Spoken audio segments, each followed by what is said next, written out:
Hi everyone, my name is Albi Eldo and today I will be presenting my project on air quality data analysis and modeling.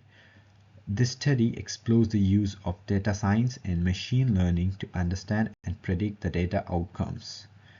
Moving on to the first slide, data import process overview. The project begins with data import process. I worked with a large data set containing air quality reading using Python and libraries like pandas. I imported and cleaned this data, ensuring dead time tracing, dealing with missing values, and formatting column headers were essential for the first step. Moving on, data import challenge.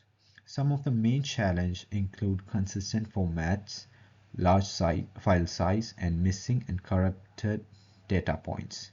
These issues made initial analysis quite difficult and required robust processing.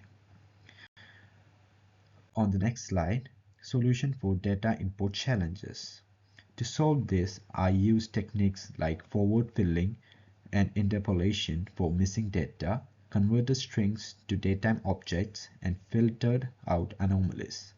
I also utilized memory-efficient loading options in pandas to handle the large dataset. Analysis method overview. Once the data was cleaned, I explored it through discrete statistics and visualization. I analyzed seasonal patterns and pollutant trends over time. This helped inform the feature and engineering process for the machine learning models. Moving on, this plot shows the distribution of PM2.5 values as expected.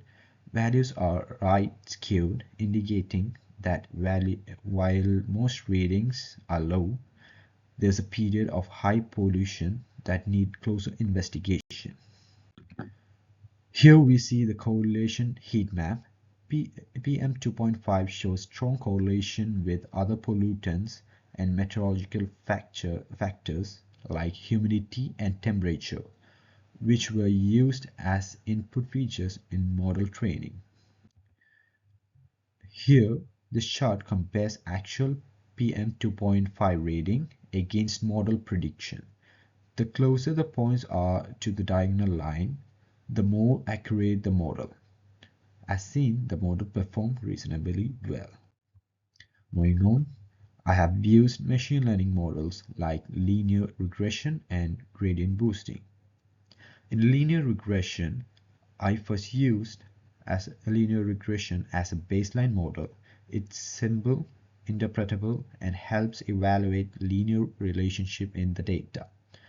However, it lacked the ability to capture complex interactions. While using gradient boosting to improve accuracy, I have implemented gradient boosting regressor. This model builds an ensemble of decision trees and optimizes for residential errors. I significantly outperformed the linear models in both RMSE and R2.